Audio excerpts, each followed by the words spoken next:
Yo, it's Gamrison. Gamrison is the man. Nagzz. Oh, he said, oh, dude, I love Gamrison. You guys should check him out. He does great videos, especially with Danganronpa. Try not to make this video too long, because I gotta still finish making a music video, and if for that, you will have seen that by now by the time this video comes out. It would be the video before this one. It'll be pretty fun to do.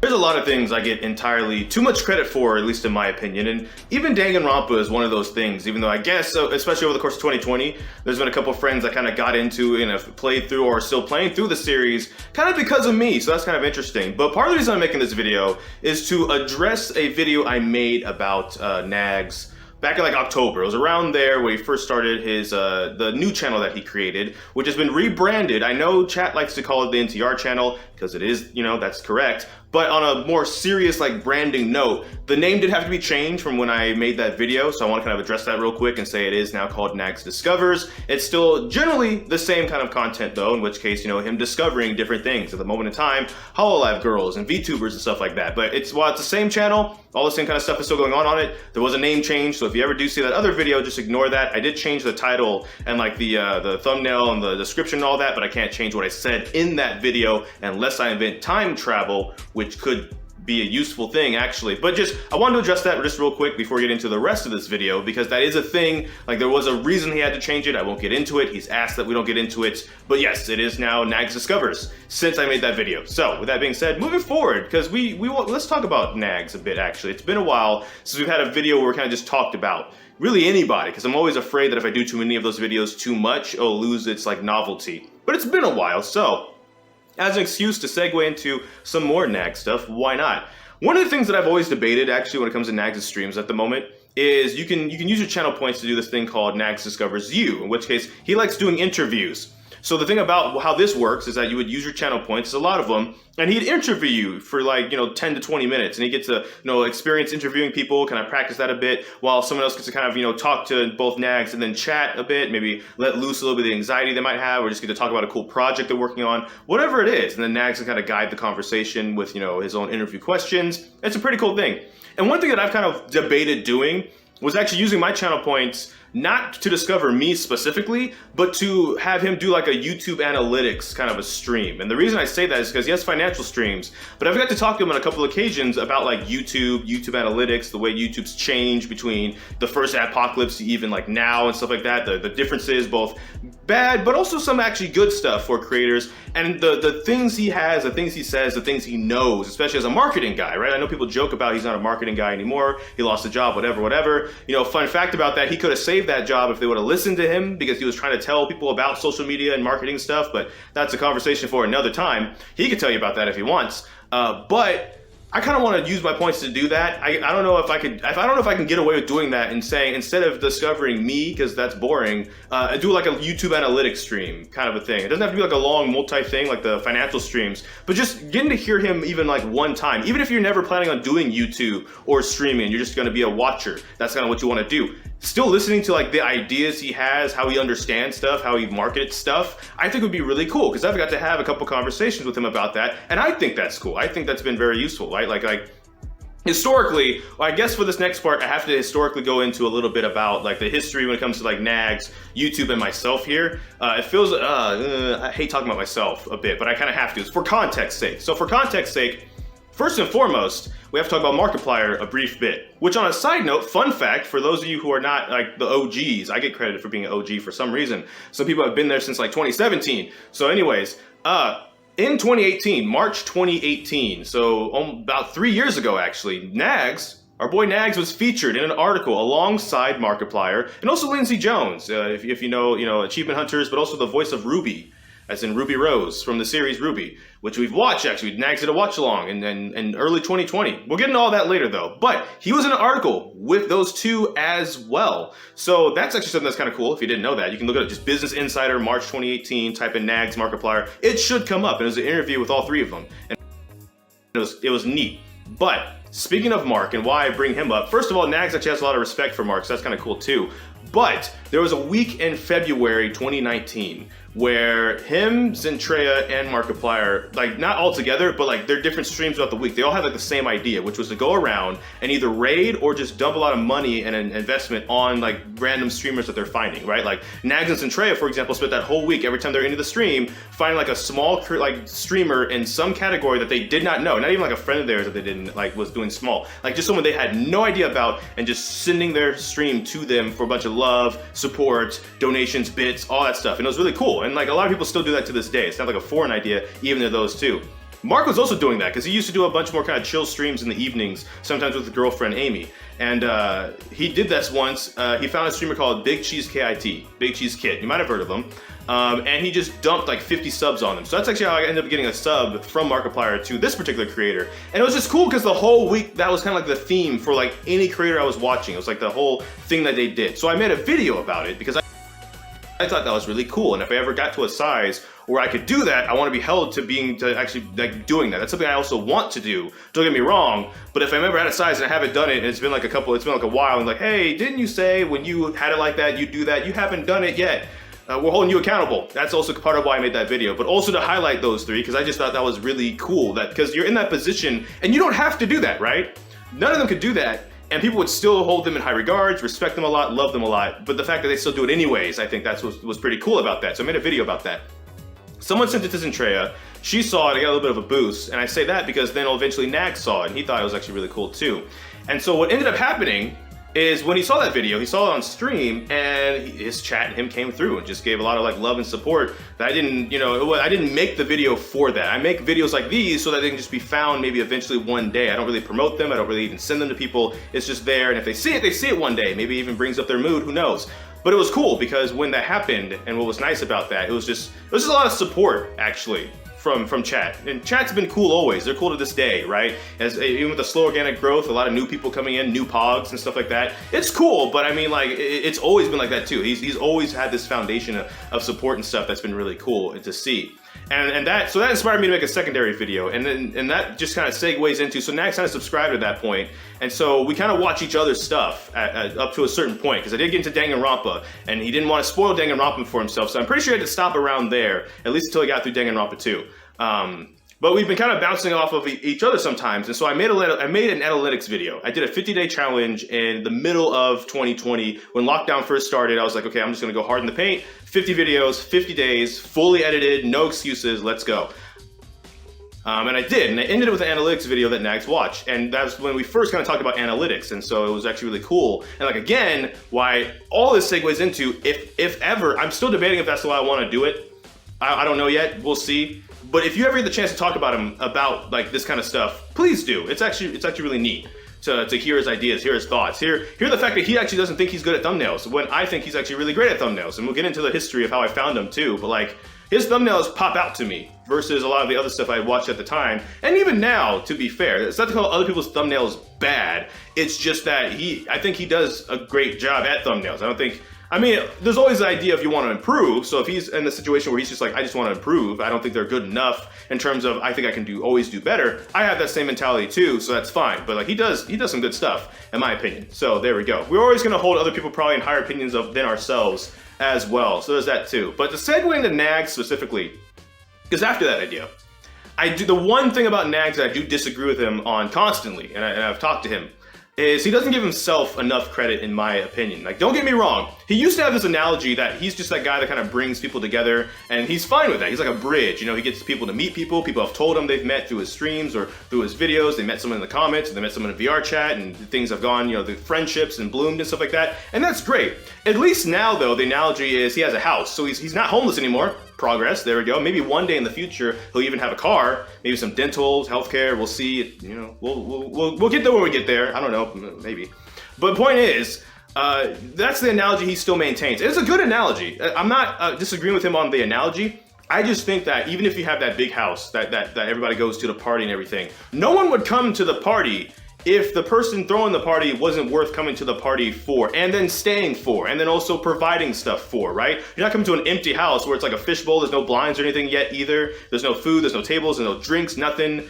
Someone's saying shots, but there's no shots, there's just nothing, there's literally nothing. No one would stay. They're staying for a reason, and that's the point that I always I say disagree with on Nagzz, is I think he's right. Chat, for example, you know, they get credit for being a lot of the content, right? On one hand, they say the main channel is the NTR channel, but on the other hand, the highlight channel is literally chat being content. So it's kind of weird in both directions in that regard, but at the same time, yeah, chat is. They do provide a lot of content. Chat's great, chat's awesome, chat's amazing, chat's fantastic, chat's brilliant. Chat is a lot of things. But also Nagzz, like they're not there for everybody, and that's not to say that they're mean by any means, but I'm just saying like they're there for Nagzz for a reason. He's done something for them more than just provide the house. And on one hand, I'm not gonna like butt heads with him too much on that. If that's how he wants to feel, I kind of want to let him feel that way. But on the other hand, from the outside looking in, I just want to reiterate that he's done a lot for a lot of people, more so than just provide a house and a party. So just keep that in mind. I don't think he necessarily struggles with imposter syndrome or anything like that. And if he does, I'm not about to call him out on it. But he definitely deserves to be where he is, right? He's on a mountain peak right now, supported by chat. And sure, there are other people with other mountain peaks as well, but this one belongs to Nagzz specifically, all right? No one else could be in this position other than Nagzz. They could be in their other mountain peaks, and there could be a whole mountain range even, but this mountain specifically, it's Mount Nagzz. It's just his, and he was put there, and like he says, he got put there by chat. Well, they put him there for a reason. They didn't put, you know, random Joe Jupiter in there they put him there, right? So there we go. Now, for a little bit more of a fun part, let's go down a trip down memory lane. I'll first start with just briefly how I found Nagzz. I'll try not to make this too long because we're pushing 10 minutes and I don't want to make this like an hour-long ordeal. Or if it is, at this point, like, because by the time this video is published, you can see how long the video is down there. Pause it, go get a drink, pop popcorn maybe. Maybe we'll see how this goes. But how I found Nagzz is a little bit different than how most people found Nagzz. On the YouTube side, it's the same. You know, 2017, his videos get recommended. Like I said, I like his thumbnails, and his thumbnails at the time popped contrast against a lot of the League of Legends stuff that I was seeing, which was just like Summoner's Rift, slightly blurred background, some golden text and stuff. You had Nagzz like the bright orange, you had the VR and stuff like that too, which also appealed to me a bit because up until then, the only VR I'd really seen was people that kind of, I think it's called locomotion, where like they're standing still and have to click to go somewhere. Like again, Markiplier, him playing with a lot of stuff in 2016. He had that Reptar shirt, as a matter of fact. That's kind of the history I had with seeing VR gameplay. And so to see VR chat, like the novelty of VR chat combined with the fact that it was his videos too, the combination is kind of what drew me in when it came to the YouTube side.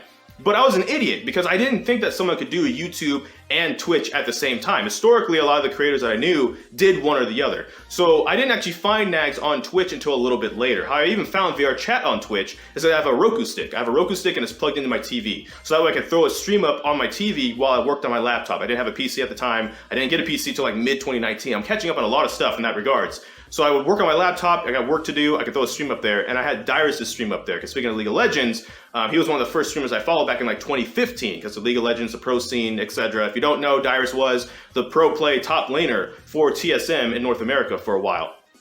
Now, skipping past that part a little bit, I look up and I see he's Sans from Undertale, hanging out with like Draven from League of Legends, like a Mobile Suit Gundam, and they're at Hope Speak Academy from Danganronpa, and they just left Los Santos from Grand Theft Auto. It's like, are they playing Gary's mod? I've heard of Gary's mod, but I've never played Gary's mod really or ever anything like that. So I was curious. It was VR chat. I was like, oh, that's that game, right? This is back when Whoops was Anbu Black Ops Kakashi. For those of you that remember that. This is a while ago. But yeah, I saw that. They were streaming, they're like world hopping and stuff, and it was that VR chat game. So that's how I found it on the Twitch side of it. And that's actually how I found Kimple, because Dyrus did like a 24-hour stream. Kimple with her like stay hydrated thing that she would do every so often. And then Kimple started streaming by at least January 2018. And so how this fits in with Nagzz is we go a couple months to about April? I want to say it's April. Somewhere around there, she rated Nagzz, and I didn't know he was on Twitch. Again, for some reason, I was an idiot, and I thought he's just on YouTube. No, he was on Twitch. So that's actually the first time I saw one of Nagz's streams over on Twitch. I didn't talk, though, in his streams until about August. There was a one-year kind of like anniversary stream he did in 2018. I have a rule. When someone gives me a sub in someone's stream, I have to at least say thank you. And then the way his chat works, though, and how unique it was, I kind of haven't shut up ever since. Maybe even to some people's disappointment. But that's how I actually found him over on Twitch. Technically first in April, right, like when the crossover stuff was happening too, if you know about the crossover stuff. But then when I started talking and kind of being a part of chat was in August of 2018. So that was kind of an interesting way to find him that way. And then, this, like Kimple and some other people too, I found them as well in that whole era. 2018 was kind of an interesting year. But since I get credited as being an OG at this point, one of the things I want to do is do like a quick trip down memory lane for some of the new people. Not to like make them feel bad for not having been there, but so you can know some of the stuff that has already happened and even know maybe where he's going based off of it. Because he does a lot of, in my opinion, very creative things. To the point I had to write stuff down because I was gonna forget if I didn't write things down. So hold on a second. How many of you remember Bantam, Mute 'em Forever from one of the oldest intros? Prince Netcode. Nagzz, the face that's being made was actually, and it's in the current outro to this day, he got gifted Silly String, along with a bunch of other stuff like a drone that you can make fly like a boss. That was the marketing of it. You just had it in your hand, you tossed it up and it'd fly around. He got a couple drones, for some reason, indoor drones that day. It was kind of funny. But that's where that comes from, because he had the Silly String, the can broke, just shot the Silly String all over the ceiling. Some might be stuck up there to this day. I don't know if they actually got to clean all of it off, but that's how that worked. There's just a bunch of it. And it was pretty hilarious, but it was also made for a great emote. Nagzz did a stream. This is in chronological order, by the way, is what I'm realizing. It just came to me as I remembered. Nagzz did a stream. He did a green screen stream. And why that's significant to me is because for me, one of the things that appealed to YouTube was the things you can create, the vast amounts of things you can create. I think streaming is a more challenging and difficult job, especially because it's live, and especially because I felt like there were specific things you could do. But Nagzz, with this green screen, he came to do like a whole production thing with his character Joey Bagels, with VR chat and stuff like that. It was like a whole ordeal. It was pretty great. And it kind of, for me, I give credit to him, again, credit to him, because I didn't think doing stuff like that was even possible on Twitch. I thought Twitch was kind of just even thought of as the streaming place. You go here to stream live and do live stuff, like just chatting or gameplay and stuff. And he did this whole event, and it was actually pretty cool with his old VR chat series that he was doing back then. And I give him a lot of credit for that. And green screens are actually pretty useful, in my opinion, now that I am the owner of one in recent moments. But yeah, he did a whole, like I said, he can talk about it more than I can.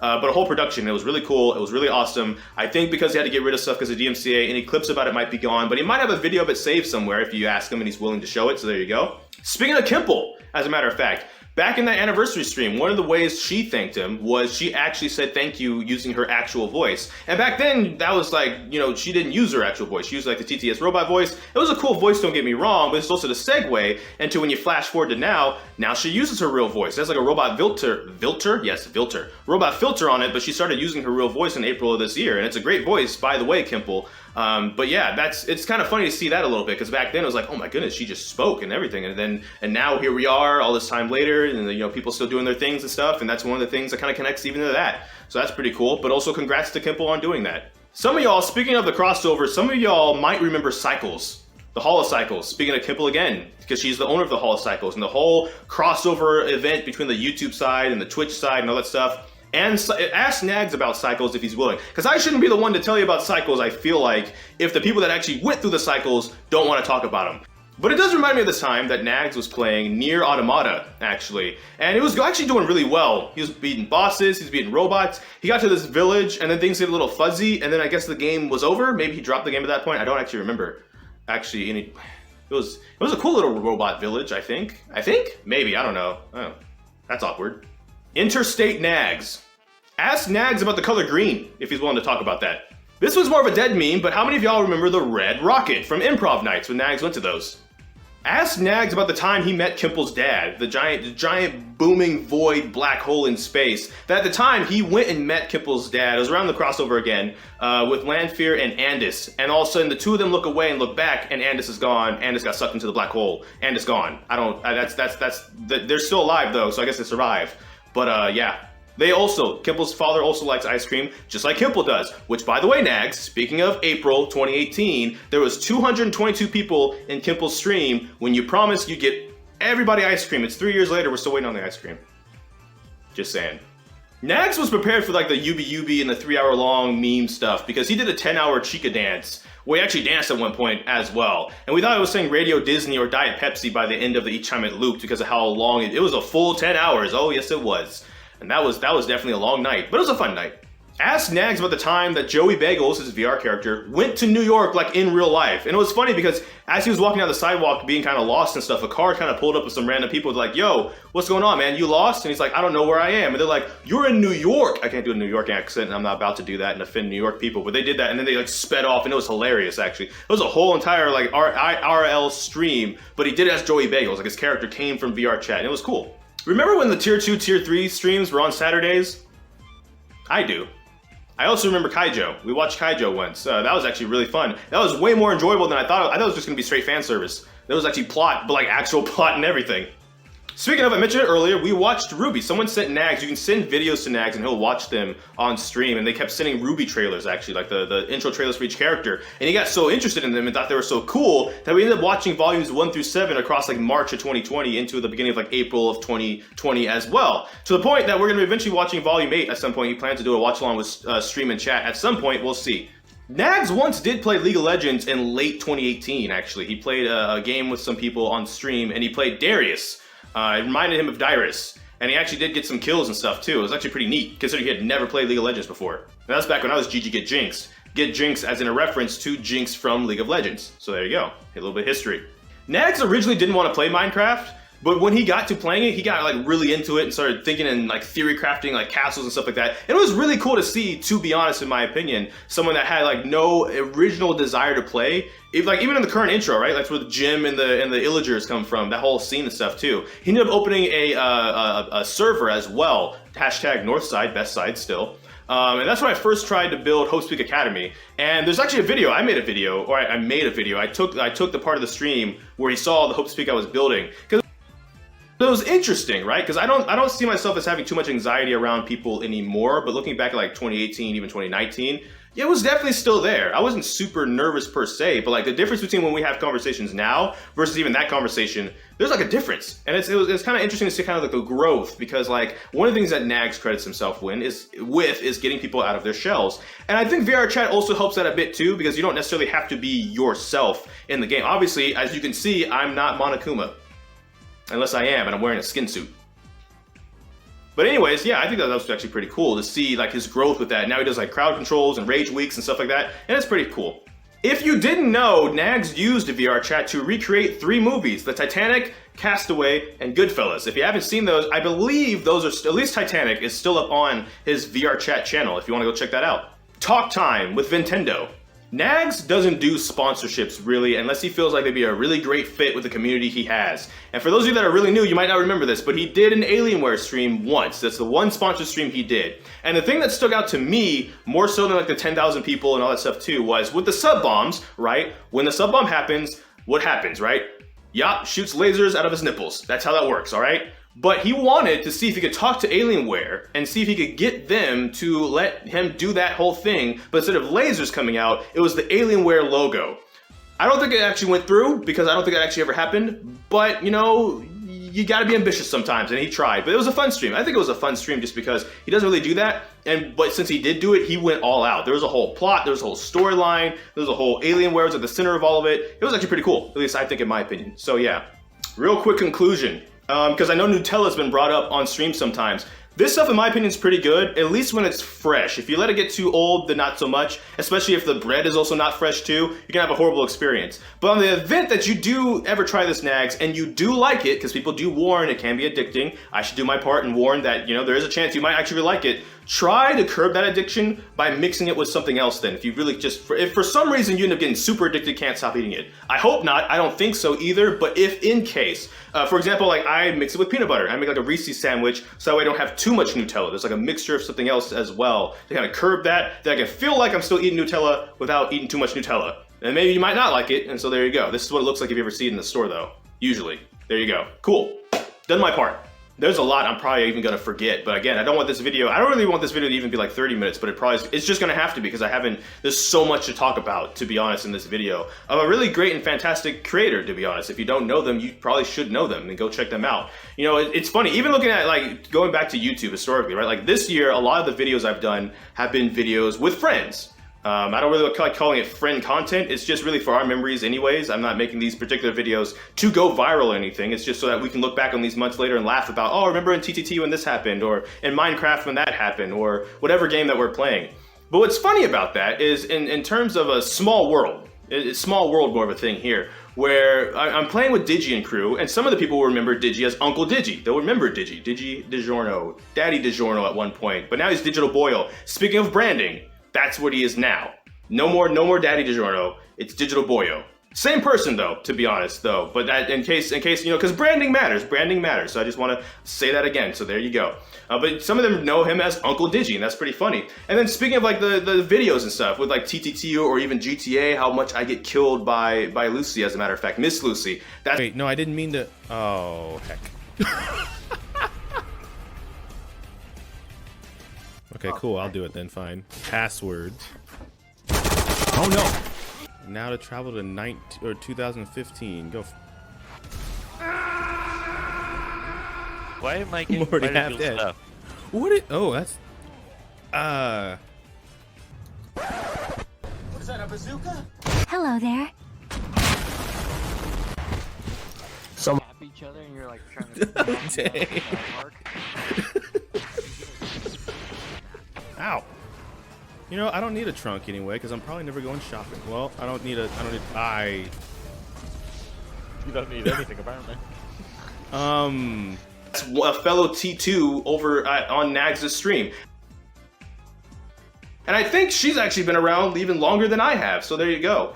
Segueing over into the conclusion of this video though, I think it's kind of interesting that when it comes to a lot of people, I never really think I've ever had a conversation with anybody about Nagzz where it's anything negative about Nagzz, you know what I mean? Like even if there's a negative conversation, if Nagzz gets brought up, it's usually as an example of like a positive, this is like the way to do something, this is like someone who's doing something in a good way, in a cool way, in a caring way, in a positive way, in a way I'd like to emulate if I was doing that kind of a thing way. And I think that's pretty cool to leave that kind of an impact on people, that you can be so good at what you do and such a good person and from a level that behind closed doors people still won't talk bad about you. I feel like you're doing something right. So I'm gonna end this video on saying thank you to Nagzz. I don't know if he'll ever see this video, because again, I'm not about to send him this video. If you ever see this video, that's fine. But also the chat too. Chat's also pretty awesome. They always swing through and be really supportive of a lot of people in a ways that's good to see, considering that historically for a long time I used to avoid Twitch chats because they were super toxic. So to see that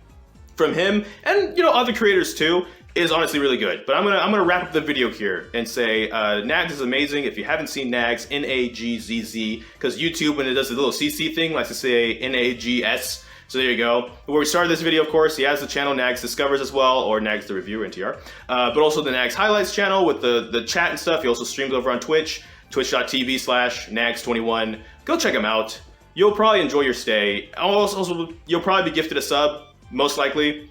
That was the thing that was funny. For like a full year, I didn't get a chance to sub because every time my sub ran out and a stream would start, there would be a sub bomb and I just get caught in it. So like, there you go for that too, if you really like his emotes. But I think you'll really appreciate the content, so to speak, as well, and just the man that he is. And if you ever get a chance to speak to him, either in a call or VR chat or something, jump on it. It'll probably be a really great I've never had a bad conversation with him. Some of the things he even told me about when it comes to this channel, I've started applying either to this channel or maybe even the old channel a little bit that I have. Because it's great advice, for example. So with that being said, thank you so much for watching this video. This video is a little bit longer than I meant for it to be, and I apologize. So thank you so much for watching this video, but I don't know which video will be next. We're just gonna have to wait and see. So until next time, take care and enjoy pizza responsibly. Thank you for watching.